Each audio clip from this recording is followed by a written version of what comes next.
Je me propose de vous parler ce matin sur le thème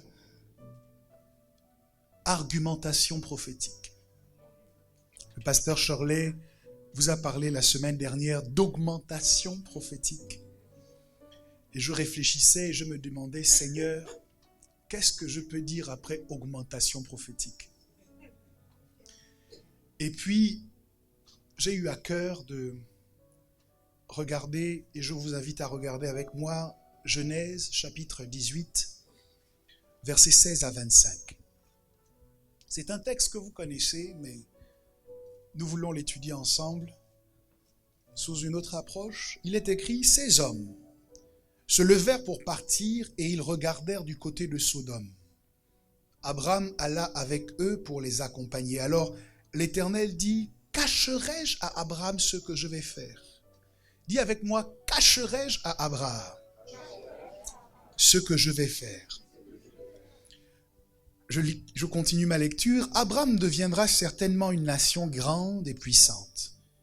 Et en lui seront bénies toutes les nations de la terre, car je l'ai choisi afin qu'il ordonne à ses fils et à sa maison après lui de garder la voie de l'Éternel en pratiquant la droiture et la justice, et qu'ainsi l'Éternel accomplisse en faveur d'Abraham les promesses qu'il lui a faites. Et l'Éternel dit, le cri contre Sodome et Gomorrhe s'est accru et leur péché est énorme. C'est pourquoi je vais descendre et je verrai s'ils ont agi entièrement selon le bruit venu jusqu'à moi. Et si cela n'est pas, je le saurai. Les hommes s'éloignèrent et allèrent vers Sodome. Mais Abraham se tint encore en présence de l'Éternel. Dis avec moi, Abraham se tint encore en présence de l'Éternel. Verset 23, Abraham s'approcha et dit, feras-tu aussi périr le juste avec le méchant? Peut-être y a-t-il 50 justes au milieu de la ville. Les feras-tu aussi périr? Et ne pardonneras-tu pas à la ville à cause des 50 justes qui sont au milieu d'elle? Faire mourir le juste avec le méchant, en sorte qu'il en soit du juste comme du méchant. Loin de toi cette manière d'agir, loin de toi. Celui qui juge toute la terre, n'exercera-t-il pas la justice? Et j'arrête ma lecture ici.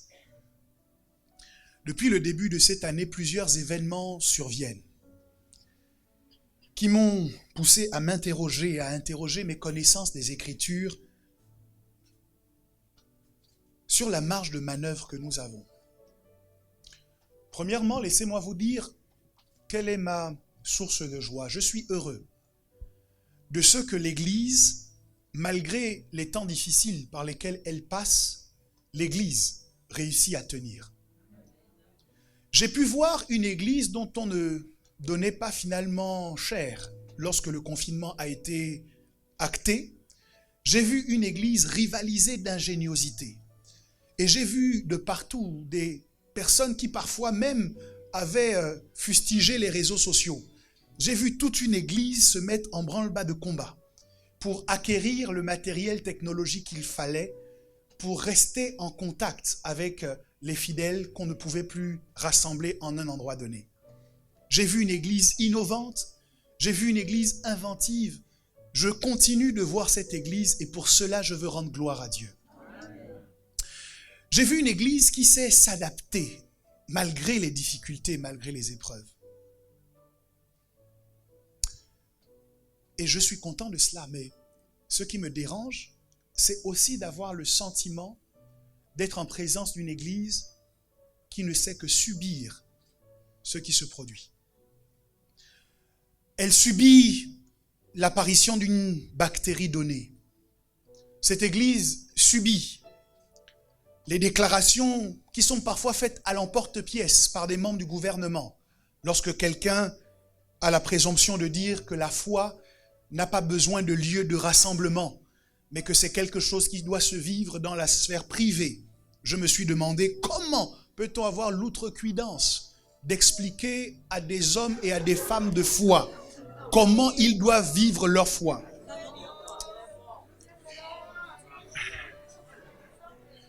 Bon, il y a un autre mot que vous utilisez pour le remplacer, mais que je ne peux pas employer ici. Donc, je vous renvoie à vos dictionnaires. Donc, Je me suis dit, mais comment on peut avoir l'audace de dire ce genre de choses pour expliquer aux gens comment ils doivent vivre leur foi? Je vois une église à laquelle on dit, vous ne pouvez pas rassembler plus de 100 personnes. Qui dit, ok, nous n'allons pas rassembler plus de 100 personnes. Et cette même église à laquelle on dit, vous ne pouvez pas rassembler plus de 30 personnes. Qui dit, ok, nous n'allons pas rassembler plus de 30 personnes. Et bien entendu, je ne suis pas ici pour lever une révolution ou une rébellion, pour vous dire, levons-nous et allons réitérer la prise de la Bastille. Ce n'est pas mon objectif. Ce que je crois en revanche, quand je lis les Écritures, c'est que Dieu ne nous pense pas comme un peuple de victimes. Que Dieu ne nous voit pas comme des gens qui sont obligés de subir toutes les situations qui apparaissent dans leur existence. Je crois que dans l'histoire de Dieu avec les hommes, il y a de l'espace pour que certains puissent refuser certaines circonstances et dire « ça doit se passer différemment ». Lorsque Jésus est dans la barque avec les disciples et qu'une tempête se lève au point que leur embarcation menace de sombrer, Jésus ne dit pas aux disciples, les gars, bon, je sais que Pierre, toi tu es un pêcheur, donc normalement tu sais nager. Mais Matthieu, toi, je t'ai vu en train de compter l'argent. Est-ce que déjà dans ta vie tu avais pris des cours de natation? Parce que comme je vois cette tempête-là, localisons déjà les gilets de sauvetage. Jésus n'est pas du tout dans cette logique. Il ne cherche pas comment il va s'adapter à la tempête. Il ne cherche pas comment on va faire avec. Il ne cherche pas comment on va se résigner. Il ne cherche pas comment on va compter avec. Il se lève, il pointe du doigt la tempête, il la menace, il lui dit silence, tais-toi, et la mer devient calme et la tempête se retire. C'est ce type de personne que Dieu veut lever dans cette génération aujourd'hui. C'est ce type d'église que je veux constater, que je veux voir. Nous savons nous adapter.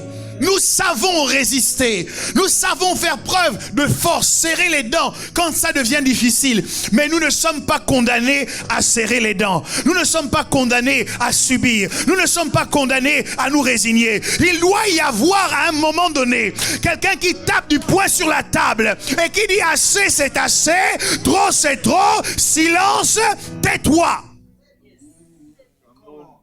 Il y a de l'espace dans l'histoire de Dieu avec les hommes pour des changements radicaux dans ce qui arrive aux hommes. C'est Jacques, chapitre 4, au verset 7, qui a posé le premier problème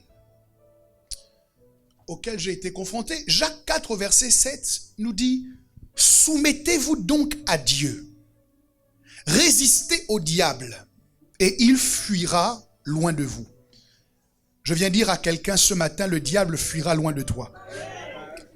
Oh, tu ne me comprends pas. Je dis le diable fuira loin de toi. Ce n'est pas à toi de fuir cette entreprise, c'est au diable de fuir cette entreprise. Ce n'est pas à toi de fuir cette famille, c'est au diable et à la sorcellerie de sortir de cette famille. Ce n'est pas à toi de fuir ta destinée, c'est le diable qui doit fuir ta destinée. Ce n'est pas à toi de changer de trottoir quand tu croises le diable, quand tu croises les sorciers, quand tu croises les démons, mais c'est à eux d'aller prendre la poudre d'escampette. Ils viendront à toi par un chemin et ils fuiront par 7 chemins différents. Je dis, ce n'est pas à toi de fuir, c'est au diable de fuir. La Bible dit, il fuira. Dis à ton voisin, il fuira. Je te parle de cette maladie, je te dis, elle fuira. Oui, je te parle de ces problèmes financiers, je dis, ils fuiront. Je te parle de cette stagnation dans ton ministère, je dis, cela fuira. Le diable fuira loin de toi. Mais la raison pour laquelle le diable est obligé de fuir, c'est d'abord parce que tu lui as résisté. Et la raison pour laquelle tu es rendu capable de lui résister, c'est qu'au préalable, tu t'es d'abord soumis à Dieu. La Bible dit, soumettez-vous à Dieu, résistez au diable et il fuira. Le diable ne te fuira pas si au préalable tu n'es pas d'accord pour lui résister. Et tu ne seras pas en capacité de lui résister si au préalable tu ne t'es pas soumis à Dieu. C'est notre obéissance qui nous donne de la résistance. Quand nous marchons dans l'obéissance, nous sommes rendus capables de faire preuve de résistance, même dans les situations difficiles de la vie. Et je sais que lorsque nous parlons d'obéissance, en général, ça pose quelques difficultés. J'ai assisté un jour à un mariage où le prédicateur avait du mal à dire « Femmes, soyez soumises à vos maris ». Il arrivait, c'était ça le verset, on avait tous la Bible ouverte. Voilà, on savait ce qui était écrit. Et puis il a sauté, il dit, femmes, respectez vos maris. Bon, j'ai compris que parler de soumission aujourd'hui, ce n'est plus évident. Sauf que la Bible ne s'adapte pas au temps et aux circonstances. Elle ne s'adapte pas aux us et aux coutumes. Ce que Dieu a dit, c'est ce qui est. Et c'est ça qui est la vérité. La Bible nous encourage à nous soumettre. Elle nous encourage, elle nous enjoint d'obéir à Dieu. Mais là où je veux vous emmener, c'est à considérer que Dieu n'a pas simplement pour objectif de vous priver de quelque chose. Si la Bible vous dit de vous soumettre, c'est parce que Dieu sait que la soumission à sa parole est pour vous et moi une bénédiction. Lorsque nous sommes soumis à Dieu, nous sommes bénis par Dieu. Nous marchons dans les voies de Dieu et il y a une grâce qui est liée à l'obéissance qui s'attache à notre existence. Et parmi les grâces qui s'attachent à l'obéissance, il y a la capacité de résister. Jésus dit en Matthieu 7, 24, c'est pourquoi quiconque entend ces paroles que je dis et les met en pratique sera semblable à un homme prudent qui a bâti sa maison sur le roc. La pluie est tombée, les torrents sont venus, les vents ont soufflé et se sont jetés contre cette maison. Elle n'est point tombée parce qu'elle était fondée sur le roc. Dis avec moi, fondée sur le roc. L'église de cette nation est fondée sur le roc. C'est pour cette raison que malgré la tempête du Covid, l'église va résister. Malgré la tempête des maladies, l'église va résister. Malgré la tempête du confinement, l'église va résister. Parce qu'elle n'est pas fondée sur la parole d'un homme, elle est fondée sur le roc qui est la parole de Jésus-Christ. Je peux affirmer que toi aussi, tu vas résister. Toi qui entends les paroles de Christ et qui les mets en pratique, Jésus n'a pas promis qu'il n'y aurait pas de tempête. Il a dit la tempête viendra contre toi. Les vents vont souffler contre toi. Beaucoup de choses vont arriver contre toi. Mais ce qui est sûr, c'est que si tu es soumis à Dieu, si tu marches dans l'obéissance à Dieu, quand la tempête viendra, tu pourras dire résistance. Quelqu'un dit avec moi résistance. Lorsque tu marches dans l'obéissance à la parole de Dieu, tu peux dire résistance. Lorsque la tempête de la trahison arrive, ta maison reste debout, tu peux dire résistance. Lorsque la tempête des déceptions, de l'abandon arrive, tu peux dire résistance. Lorsque la tempête de la maladie arrive, tu peux dire résistance parce que ton obéissance à Dieu te confère la capacité de résister au diable. C'est là où le diable nous trompe. Parce que dans une organisation donnée, les gens qui obéissent, on les perçoit généralement comme des faibles. Et les gens qui se révoltent sont considérés comme des forts. Dans une entreprise, lorsque le patron dit quelque chose, les gens qui obéissent au patron sont considérés comme des faibles. On dit, mais vous êtes tous des moutons. Mais les gens qui se lèvent et qui disent au patron non, ou qui décident de faire autrement, de n'en faire qu'à leur tête, on dit, mais celui-là, il a vraiment du caractère. Et on transporte ça dans l'église. On pense que dans l'église, le fait d'aller à l'encontre de l'instruction qui est donnée, c'est manifester sa force. Voyez-vous, imaginez deux pays qui sont frontaliers. Le premier pays s'appelle l'obéissance et le deuxième pays s'appelle la rébellion. Lorsque vous évoluez dans l'obéissance, vous êtes en bon terme avec le roi du pays de l'obéissance qui s'appelle Dieu. Et puisque vous êtes en bon terme avec lui, alors vous vivez toutes les grâces qui sont attachées à son domaine, à son royaume. Mais lorsque vous choisissez le chemin de la rébellion, vous sortez du pays de l'obéissance. Et vous vous trouvez dans un autre espace. Le premier des rebelles de l'histoire de l'éternité, c'est Satan. Donc, lorsque vous rentrez dans la rébellion pour dire, moi je vais aller à l'encontre de ce que Dieu dit. En fait, vous êtes en train de rentrer dans un domaine où Satan connaît exactement les tenants et les aboutissants de ce que vous faites. Il maîtrise la rébellion. C'est le père de la rébellion. Donc quand vous manifestez la rébellion, Satan est en train de vous dire, ok, là tu es en train de jouer avec mes règles. Et c'est pour cette raison que lorsque nous agissons dans la rébellion, notre force nous quitte. Celui qui est rebelle, en vérité, est un faible. C'est celui qui est obéissant, qui est fortifié par Dieu, qui fait couler en lui sa puissance. L'obéissance te donne la capacité de résister.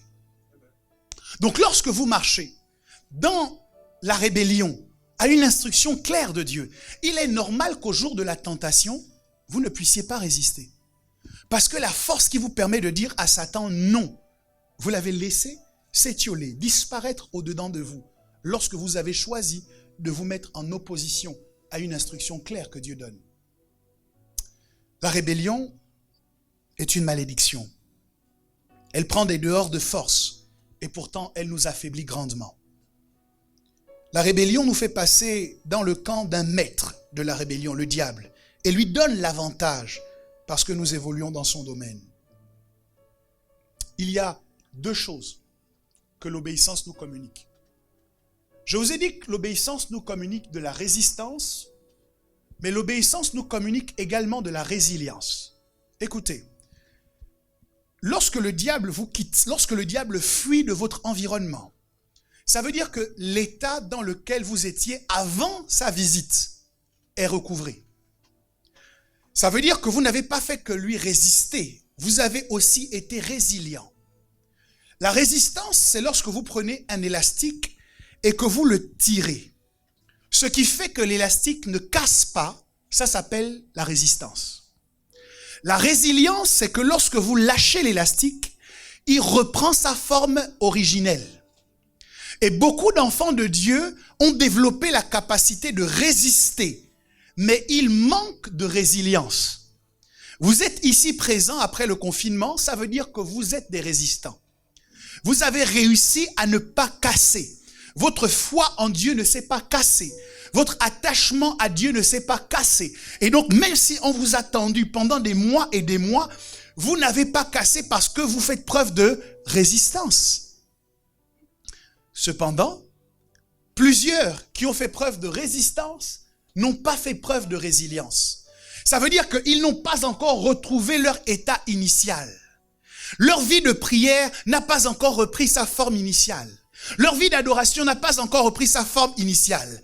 Ça veut dire qu'ils ont résisté au diable, ils sont restés attachés à Dieu, mais il y a une affection, il y a quelque chose que le diable a fait. Ils n'ont pas encore été totalement restaurés et totalement guéris par rapport à cela. Et nous devons faire attention, bien-aimés, dans la maison de Dieu, à ne pas être uniquement des résistants, mais également à être des résilients. Ça veut dire que lorsque le diable est venu t'attaquer et que tu lui as résisté, quand il part, il ne doit pas partir avec ta vie de prière. Il ne doit pas partir avec ta vie d'adoration. Il ne doit pas partir avec les temps de méditation. Il ne doit pas partir avec ta foi. Il ne doit pas partir avec tes convictions. Il ne doit pas partir avec tes résolutions. Lorsqu'il part, tu dois retrouver ton état initial. Quelqu'un dit avec moi résilience.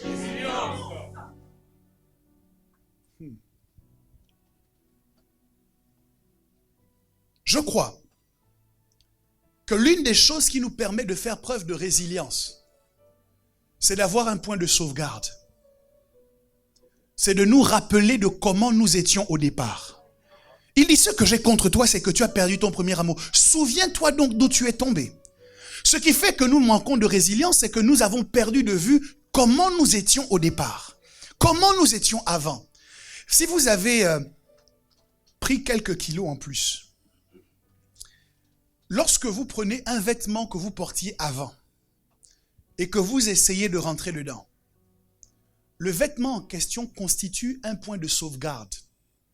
Il vous dit, le poids que tu as aujourd'hui ne correspond pas au poids que tu avais avant. Et donc, de deux choses l'une, quand vous êtes en face de cette situation, soit vous vous dites, c'est pas grave, j'ajoute encore. Ou alors, vous dites non, ce tailleur m'a coûté trop cher. Je ne peux pas me satisfaire de le laisser se couvrir de poussière. Je vais travailler. Et là, tu vas chercher le coach Dico. Et te voilà en train de faire des exercices. Et te voilà en train de définir comment tu vas manger désormais.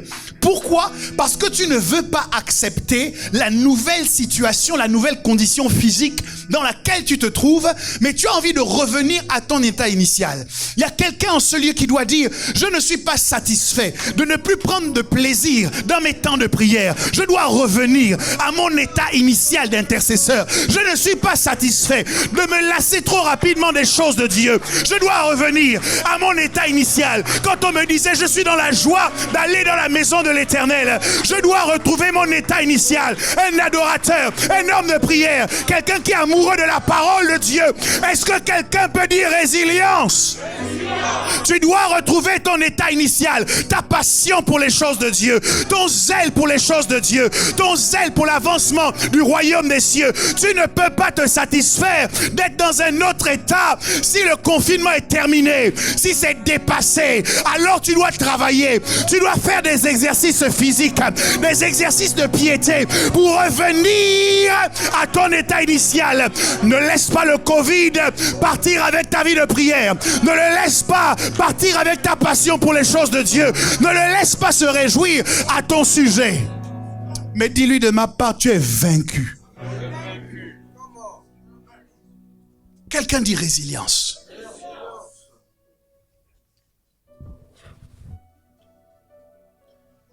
Il nous faut donc un point de sauvegarde.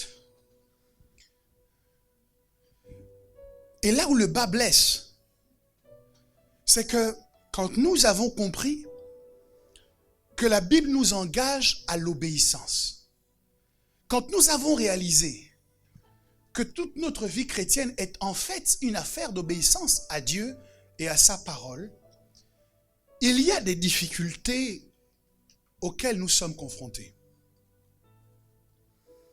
Certes, la volonté de Dieu doit s'accomplir. Quelqu'un dit Amen.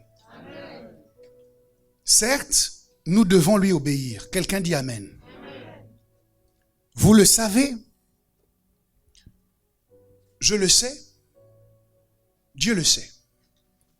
D'ailleurs, lorsque quelqu'un accepte le Seigneur, l'une des premières choses qu'on lui dit, c'est de lire la Bible. On lui offre une Bible si possible.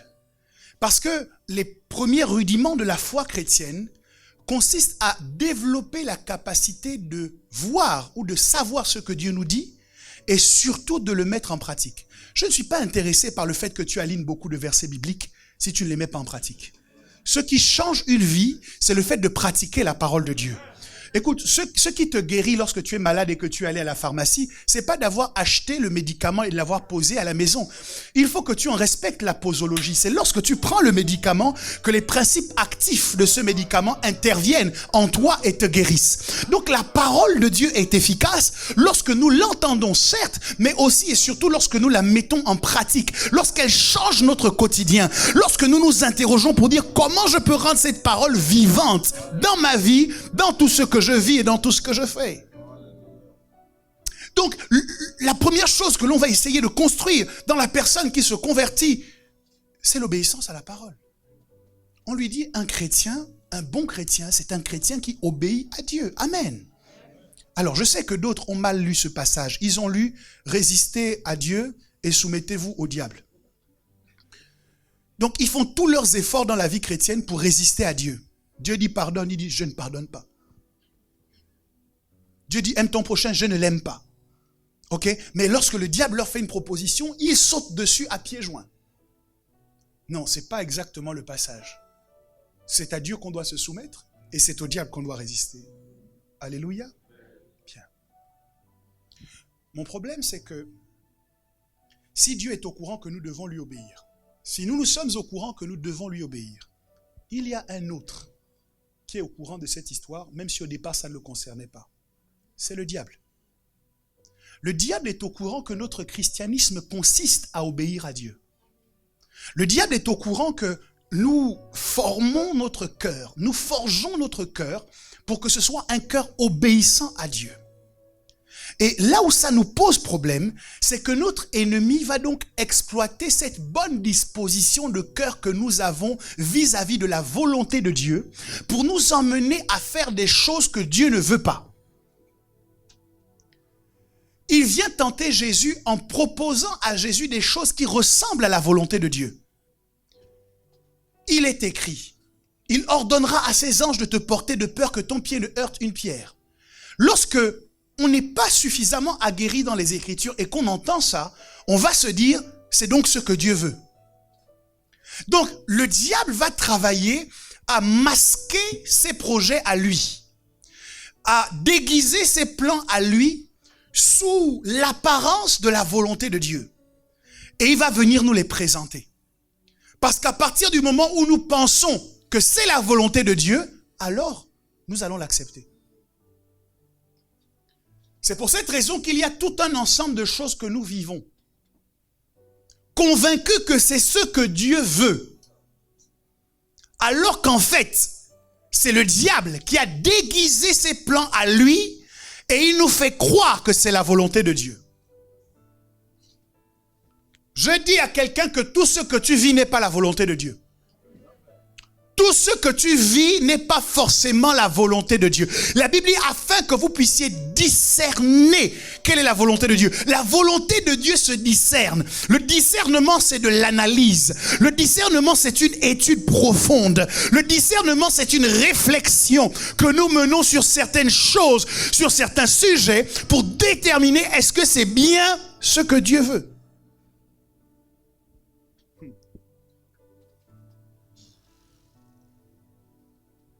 Moi, j'ai entendu un jour un frère qui est venu me voir. Il me dit, pasteur, pendant le confinement, Dieu m'a parlé. Et il m'a dit de commencer une cellule virtuelle. Bon, le bien-aimé en question ne sert pas à l'église. Bon, c'était déjà mal engagé. Je lui ai dit, Dieu t'a dit de commencer une cellule. Il dit, oui, j'ai commencé la cellule et j'ai rassemblé quelques personnes, mais étant donné que les horaires étaient souvent décalés à cause du décalage horaire, ça fait que je ne peux plus vraiment venir à l'église. J'ai dit ok. Donc Dieu t'a dit de faire quelque chose qui te rend infidèle à sa maison. J'ai dit, Au fait, quand tu fais ça, est-ce que tu as été formé? Il me dit non, pasteur. Je dis ok. Donc Dieu t'a dit de conduire des gens dans un endroit où toi-même tu n'es pas allé. Parce que vous savez, avant de solliciter Moïse, Dieu s'assure quand même que Moïse est localisé dans le désert. Pour une raison simple, c'est que Moïse va conduire Israël dans le désert. Donc Dieu s'assure quand même que Moïse est allé à l'endroit où il est censé emmener les gens. Bon, je me pose des questions. Je dis écoute, c'est très simple. Moi, je ne suis pas convaincu de ce que tu me dis. Sauf que comme tu as commencé ta phrase par « Dieu m'a dit que », je ne peux rien ajouter. Pourquoi? Parce que moi, j'ai été formé à accomplir et à obéir à ce que Dieu dit. Donc, lorsque tu viens me voir et tu me dis « Dieu m'a dit que », je te présenterai les textes bibliques qui m'amènent à considérer que ce que tu dis n'est pas vrai. Mais après, si tu me confirmes que c'est ce que Dieu t'a dit, amen. Je vous raconte cette histoire pour vous montrer combien nous sommes prédisposés en tant qu'enfants de Dieu à croire ce que Dieu m'a dit. Et ça cause beaucoup de dégâts dans l'église. Une sœur va t'appeler et te dire « Dieu m'a dit que tu es trop proche du pasteur. Dieu m'a dit que tu sers trop les pasteurs. Dieu m'a dit que tu es trop engagé dans le service à l'église. Il faut que tu arrêtes. » Et comme tu as entendu que Dieu a dit, te voilà en train de dire « Ah oui, non, puisque c'est Dieu qui a dit, il est possible que ce soit la vérité. » Vous imaginez dans quelle situation l'église de Christ serait si tout le monde entendait Dieu dire d'arrêter de servir? Plus personne pour t'accueillir puisque Dieu leur a dit d'arrêter d'accueillir. Plus personne pour diriger la louange, Dieu leur a dit d'arrêter. Plus personne pour prêcher puisque Dieu a dit d'arrêter de prêcher. Bon. On est donc en difficulté parce que le diable, sachant que nous sommes prédisposés à entendre et à accepter Dieu m'a dit que. Le diable déguise ce qu'il veut avec les Dieu m'a dit. Le frère là qui te calcule depuis longtemps, qui a déjà proposé le mariage à 50 sœurs dans l'église, ne sait pas draguer, ne sait pas aborder les gens, un bandit de grand chemin, il va t'aborder avec Dieu m'a dit que.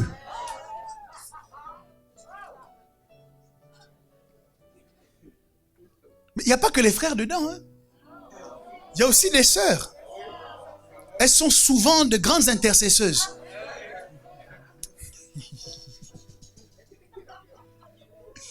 Et il y a des gens comme ça qui se marient avec les Dieu m'a dit que. Tu penses que tous les matins, quand tu vas te réveiller, tu verras Dieu m'a dit que en face de toi. Tu penses que la nourriture là, qui va t'être préparée, c'est Dieu m'a dit que qui va passer à la cuisine. Que Dieu t'aide. Que Dieu te dise vraiment.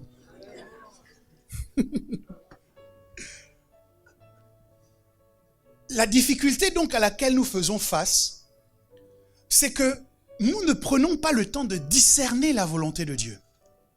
Quand nous entendons Dieu m'a dit que, nous ne creusons pas, nous n'analysons pas en profondeur pour savoir exactement est-ce que ça vient de Dieu. Et je vous avoue que c'est quelque chose que nous devons de plus en plus apprendre à faire. Tout le temps de son livre, Jonas s'est plaint de Dieu. La seule information qu'il n'avait pas, c'est que celui qui le torturait là, c'était le diable. Si seulement je pouvais porter plainte à Dieu, si seulement. Sauf que c'est le diable qui allait faire une proposition. C'est le diable qui était aux manettes lorsqu'il fallait le torturer. Job, j'ai parlé de Jonas, excusez-moi, merci Job. C'est bien, vous lisez la Bible.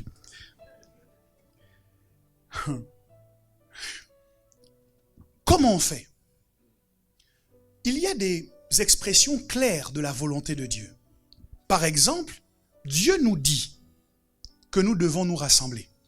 N'abandonnons pas nos rassemblements comme c'est la coutume de quelques-uns. Ça veut dire que tu n'as pas besoin d'une inspiration divine pour aller à l'église. Alléluia. Est-ce que je parle à quelqu'un? Tu n'as pas besoin d'entendre une voix caverneuse te réveiller, mon fils. Le RER te cherche. Je l'ai mandaté pour te conduire au 1 rue du Centre. Non. Dieu veut que tu ailles à l'église. Dis à ton voisin, Dieu veut que tu ailles à l'église. Dieu veut clairement que tous les hommes soient sauvés. Donc tu n'as pas besoin d'une inspiration particulière pour évangéliser. Tu n'as pas besoin d'entendre Dieu te parler lorsque tu es au travail pour dire « Mon fils, est-ce que tu vois cette personne à la machine à café? Prêche-lui l'évangile entre 2 cappuccinos. » Tu n'as pas besoin que Dieu te dise ça. Parce que tu as lu dans ta Bible que Dieu veut que tous les hommes soient sauvés. Et tu as lu dans ta Bible, prêche l'évangile en toute occasion, favorable ou non. Alléluia. Donc tu n'as pas besoin de beaucoup d'informations, tu sais que c'est la volonté de Dieu. Tu n'as pas besoin d'entendre Dieu te parler d'une voix caverneuse pour annoncer l'évangile à celui qui est assis à côté de toi dans le train. Encore nous les charismatiques, nous attendons souvent de sentir quelque chose. Non, j'étais assis et puis j'ai senti... Frère, c'est juste la vitre qui était ouverte. Il y a eu un coup de vent et puis tu as un peu frissonné. Et si tu as souvent besoin de sensations de cette nature, balade-toi avec un ventilateur mobile. Hein? Donc, dès que tu as besoin de sensations, tu l'allumes, tu l'actives et puis ça va te faire des... C'est clairement exprimé dans les Écritures que Dieu veut que tous les hommes soient sauvés. Amen. Amen. Mais mon problème se situe dans les choses que nous vivons parfois, que la Bible ne précise pas. Comment nous faisons pour déterminer si c'est la volonté de Dieu à laquelle nous devons nous soumettre ou si c'est la volonté du diable qu'il nous faut combattre. Toutes les tempêtes ne sont pas pareilles. Est-ce que quelqu'un me comprend? Je dis toutes les tempêtes ne sont pas pareilles. Lorsque Jésus est dans la barque avec les disciples et qu'il y a une tempête qui se lève, Jésus menace la tempête. Mais Jonas qui est dans le bateau, une tempête se lève. Tout le monde est en train de prier son Dieu. Jonas va tranquillement se rester au fond du bateau. Il dort. Il dit, mais toi, tu t'inquiètes pas. Il dit non. En fait, Jonas sait que ce type de tempête-là, ça ne se chasse pas. C'est-à-dire, quand tu vas parler fort à la tempête va redoubler d'énergie. Il dit, la seule solution, c'est de me jeter. Parce qu'il y a tempête et tempête. Donc nous avons besoin de savoir exactement à quel type de tempête nous sommes confrontés. Et le seul moyen pour faire la distinction entre les deux situations, pour vérifier est-ce que c'est vraiment la volonté de Dieu. Lorsque vous parlez avec quelqu'un que vous connaissez et que vous n'avez pas compris ce qu'elle vous a dit, qu'est-ce que vous lui dites? Vous lui demandez de répéter. Si elle emploie des mots comme le mot que j'ai utilisé tout à l'heure, okay, vous demandez des explications. Ça veut dire quoi? Pourquoi nous sommes capables de le faire avec les hommes, dans nos relations avec les hommes, mais nous oublions de le faire quand il s'agit de notre interaction avec Dieu? Parce qu'il y a des choses dans l'histoire de Dieu là que nous ne comprenons pas du premier coup. Et nous devons apprendre à questionner Dieu. Sinon, vous allez faire comme ce prédicateur qui avait lu ce texte biblique. C'est dans la Bible. Pierre, Satan vous a réclamé pour vous cribler comme du froment. Et il a dit, vous savez, le froment, c'est cette espèce de fromage qui a beaucoup de trous. Tu pensais ça aussi, hein? C'est pour ça que tu ne réagis pas. Eh Dieu. Le froment, c'est pas ça. Donc, au lieu d'aller regarder dans ton dictionnaire pour savoir le froment, c'est quoi? Il y a des questions que je peux vous poser qui risquent de vous mettre en difficulté. Généralement, je vous entends souvent chanter « Jésus, nous te magnifions ». Si je te demande magnifier, ça veut dire quoi? Il y a quelqu'un qui va me dire « Non, c'est nous levons les mains vers toi ». Magnifions, nous, les mains. Dans l'affaire de Dieu, il y a des choses que nous ne comprenons pas toujours du premier coup. Vous risquez de vous retrouver dans cette situation, là où l'homme de Dieu avait lu dans... Tu sais, quand Salomon a fait venir des richesses, la Bible dit, les navires marchands venaient vers Salomon, il fait venir des navires marchands, et l'homme de Dieu dit, et les navires marchaient, et ils marchaient, et ils marchaient. Tu risques de considérer les navires là comme des navires qui marchent. Pourquoi ça nous arrive? Parce que dans cette Bible que nous lisons, dans les choses que Dieu nous dit, il y a des explications parfois que nous devons demander. L'eunuque éthiopien, Philippe lui demande, comprends-tu ce que tu lis? L'eunuque éthiopien dit, comment le pourrais-je si personne ne me guide? Donc même quand Dieu t'a parlé par la parole, il y a des explications nécessaires pour bien comprendre ce que Dieu dit. Samuel a entendu Dieu l'appeler. Samuel, Samuel. Il ne savait pas que c'était l'Éternel. Il a fallu qu'Élie, le sacrificateur, lui explique ce qu'il était en train de vivre pour que Samuel puisse avoir la bonne réponse et entendre le ainsi dit le Seigneur. Il avait besoin d'explications. Dieu m'a dit que ne suffit pas. Tu dois avoir l'explication de Dieu m'a dit que. Qu'est-ce que ça veut dire? Et la raison pour laquelle nous avons du mal à aller vers Dieu, pour comprendre, c'est que nous voyons Dieu tellement grand et tellement éloigné de nous, que nous ne nous sentons pas capables de lui demander des explications. Nous disons, si Dieu a dit, je dois faire, même si je ne comprends pas. Souvent, je vais même mal faire, parce qu'au départ, je n'ai pas compris l'instruction. Mais Ésaïe chapitre 1 au verset 18 nous rapporte une invitation qui vient de Dieu. Dieu dit, venez et discutons. Dans la version 1910, c'est plaidons ensemble. Je lis la version second 21. Venez et discutons, dit l'Éternel. Même si vos péchés sont couleur cramoisie, ils deviendront blancs comme la neige.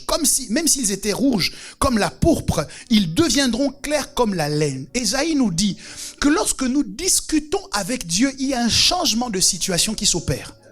Lorsque nous prenons le temps de nous expliquer avec Dieu, même si notre péché était comme la couleur cramoisie, ils deviennent blancs comme la neige. Tu ne peux pas discuter avec Dieu et rester dans la même situation que celle qui précédait ta discussion avec lui.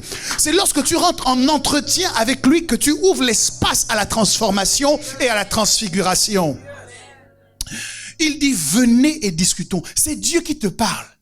Il te dit, viens discuter avec moi. Waouh! Dieu te dit, viens discuter avec moi. Ésaïe 43 au verset 26 dit, rappelle-moi ce que tu me reproches. Je lis la version français courant. Rappelle-moi ce que tu me reproches.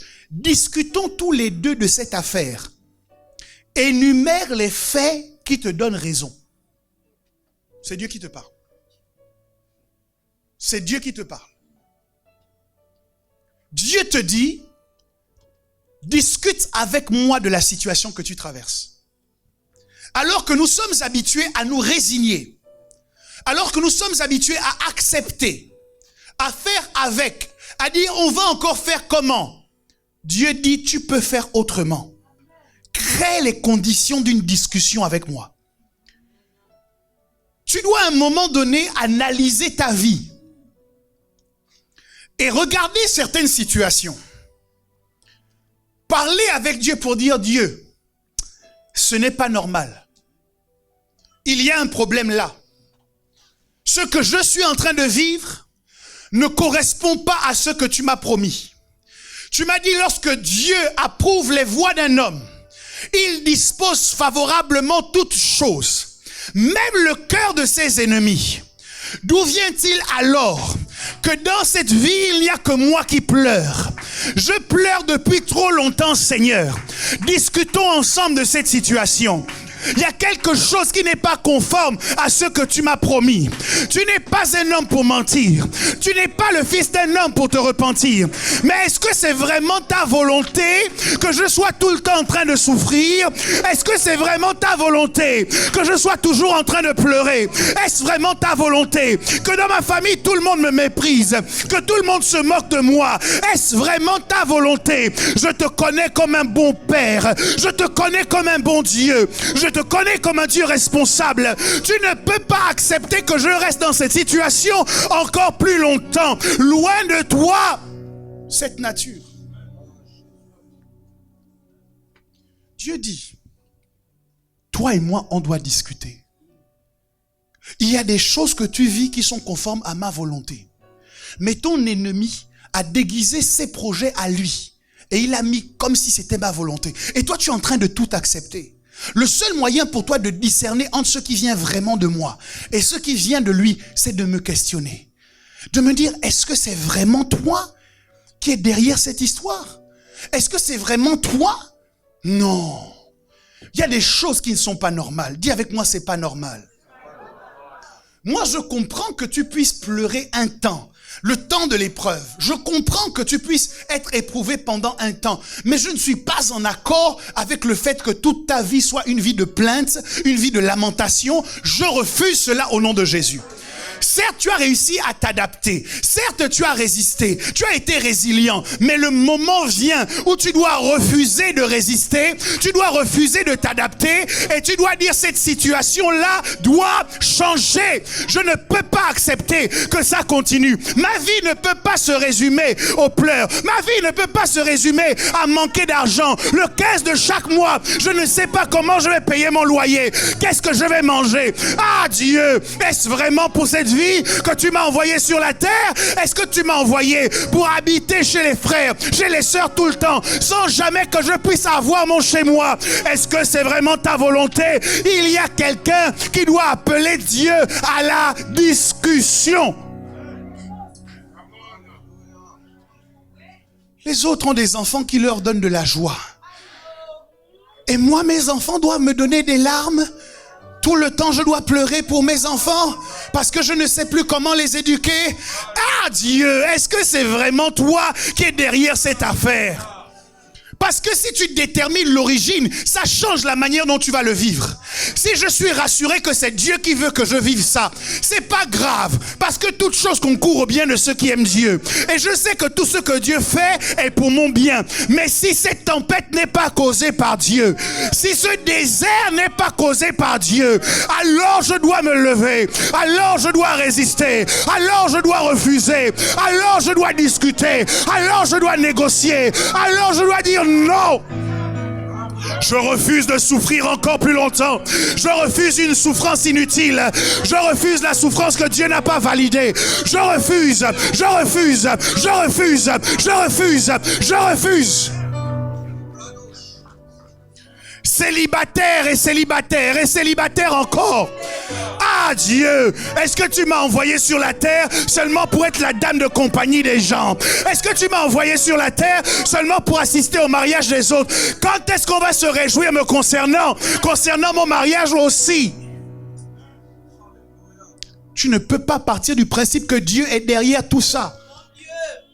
Parce que le diable est au courant que tu veux obéir à Dieu. Alors il te dira, c'est ça la volonté de Dieu pour toi. Il te dira, c'est ça. Dieu t'a envoyé pour souffrir. Mais au nom de Jésus, qu'un déclic se fasse dans ta pensée maintenant. Et que tu réalises que Dieu ne t'a pas destiné à la pauvreté. Tu peux manquer pendant un temps, mais tu ne dois pas manquer tout le temps. Le manque, c'est pour un temps, mais ce n'est jamais pour tout le temps. Je prophétise l'abondance dans ta vie. Je prophétise l'abondance dans ta vie. Je prophétise l'opulence dans ta vie. Dans le nom de Jésus-Christ. Il dit, discutons tous les deux de cette affaire. Énumère les faits qui te donnent raison. Ça veut dire qu'il y a des faits que tu dois énumérer qui doivent te donner raison. Tu dois pouvoir lui parler et lui dire, hey, je suis ton fils. Je suis ton fils bien-aimé. Je ne suis pas censé vivre tout cela. Quelque chose doit changer. Quelque chose doit être revu et corrigé. Ce n'est pas normal.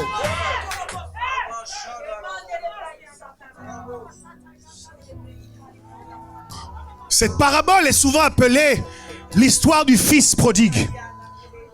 Ce qui m'impressionne dans cette histoire me permet de vous expliquer pourquoi Dieu vous invite à la discussion. En fait, pourquoi Dieu vous augmente prophétiquement. La raison pour laquelle Dieu permet à Abraham de discuter avec lui, c'est parce que Dieu dit, certainement Abraham va devenir grand. Donc, lorsque Dieu consulte la destinée d'Abraham, il dit, mais c'est donc quelqu'un avec qui je peux échanger. Si vous avez un enfant qui a 3 ans, même si vous l'aimez de tout votre cœur, il y a des discussions que vous ne pourrez jamais avoir avec lui parce qu'il est trop petit. Vous avez besoin qu'il grandisse. Donc Dieu vous augmente prophétiquement afin que vous soyez capable d'argumenter prophétiquement.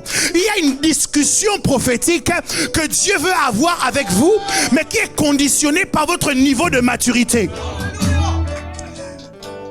Écoutez, Luc 15, versets 30 à 31. Quand le fils prodigue revient chez le père le regarde. Et puis, le père donne une grande fête pour lui. L'aîné arrive et il voit la fête. Et il est outré dans son cœur. Il reste à l'extérieur. Le père sort pour savoir qu'est-ce qui se passe. Et voilà comment l'aîné s'exprime. Il dit, quand ton fils est arrivé, celui qui a mangé ton bien avec des prostituées, c'est pour lui que tu as tué le veau gras. Donc quand l'aîné parle de son cadet, il dit à son père, ton fils. Donc, le gars s'est révolté contre le père. Il allait disséminer tout son argent. Mais même l'aîné, qui est en colère contre lui, quand il parle de lui, il dit ton fils. Regarde comment le père répond à l'aîné. Quand l'aîné finit de dire ça au verset 31, le père lui dit, mon enfant. C'est écrit comme ça dans vos Bibles. Il a fini de dire, ton fils. Le père le regarde. Le père analyse sa réflexion. Le père analyse ses problèmes. Le père analyse son comportement. Le père lui dit, mon enfant. Ton problème dans cette maison, c'est que tu n'es pas encore fils. Tu es encore un enfant. Tu fais encore les chichis des enfants. Oh, la sœur m'a mal regardé. Oh, le frère m'a mal parlé. Dieu ne peut pas avoir de discussion constructive avec toi. Parce que quand tu vas prier, c'est pour dire, Seigneur, tue mes ennemis. Dieu te dit, mais moi je veux que le méchant se répande. Je veux que tous les hommes soient sauvés. Toi tu dis, oh Dieu, il m'a fait trop de mal, tue-le. Dieu dit, mais on n'a pas la bonne base. Le seul moyen pour lui de créer une conversation avec toi, c'est de t'augmenter prophétiquement. Et lorsque tu es augmenté prophétiquement, tu commences à avoir le même battement de cœur que lui. Et lorsque tu parles avec lui, il a l'impression de s'entendre parler à travers toi. Dieu t'augmente pour que tu argumentes. Il y a des choses que Dieu ne veut pas faire sans avoir délibéré. Il a dit que les eaux produisent. Il a dit qu'il y ait des oiseaux dans les airs. Mais quand il s'agit de faire l'homme, Dieu s'est assis. Il s'est parlé avec lui-même. Et là, il dit, faisons. À aucun moment, il a impliqué l'intégralité d'Élohim. Mais quand il s'agissait de donner vie à l'homme, il dit, cette affaire est trop sérieuse. Il faut qu'on s'asseye et qu'on délibère ensemble. Il y a des choses dans ta vie qui ne peuvent pas être faites sans délibération. Donc Dieu a besoin d'une discussion. Dieu a besoin d'une argumentation. Dieu a besoin que tu montes prophétiquement et que tu parles avec lui. Parce que tu n'es plus un enfant, mais tu deviens un fils. Et tu lui dis, mais papa, moi je pense que normalement je dois gagner 10 000 € par mois. Papa, moi je considère que normalement, je ne peux pas connaître la disette en étant ton enfant. Papa, moi je pense que je ne dois pas chercher un travail trop longtemps. Je pense que je ne dois pas courir derrière la bénédiction, mais que c'est la bénédiction qui doit me poursuivre. Quand tu commences à parler avec Dieu comme ça, il dit oui, cet enfant est devenu un homme. Cet enfant comprend exactement quelle est sa position dans la maison. C'est pourquoi tout le monde prêche contre le fils prodigue. Mais le héros de l'histoire, c'est lui. Certainement, on est d'accord, le fils prodigue n'aurait pas dû dire ça à son père. Mais quand vous écoutez ce qu'il a dit, vous savez qu'il ne pensait pas comme l'aîné. Le fils prodigue a dit, donne-moi la part de tes biens qui doit me revenir. Vous imaginez le niveau de maturité qu'il faut pour savoir que dans tout ce que papa a, il y a des choses qui m'appartiennent. À côté de ça, il y a l'aîné. L'aîné qui lui dit, mais moi je te sers depuis. Jamais tu ne m'as donné même un chevreau pour partager avec mes amis. Donc j'imagine que l'aîné, des fois quand il a travaillé avec ses amis, il a faim. Il a faim, mon gars. Mais il ne peut pas manger. Pourquoi? Parce qu'il n'est pas fils. Il se voit comme un enfant. Or, aussi longtemps que l'héritier est un enfant, il ne diffère en rien d'un esclave.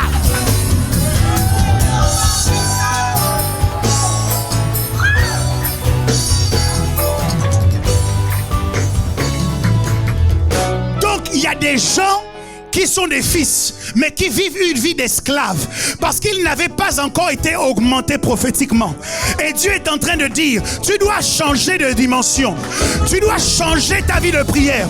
Tu ne dois plus prier pour les petites choses, mais tu dois prier pour les changements dans les nations. Tu dois changer les nations, demande les extrémités de la terre. Prie comme un fils. Hey! Je demande une chose. Est-ce que Dieu a des fils en ce lieu? Alors si tu es un fils, commence à discuter prophétiquement. Argumente. Dis-lui, papa, ma situation doit changer. Papa, je n'accepte plus de vivre comme ça. Je ne veux plus m'adapter, mais je veux. Hey, Shakara Sato. Lobobobo Sikarakato Soto. Shaddai, Shaddai. Lion Sokoto Hogose. La ba ba ba ba ba Shorio Sokote.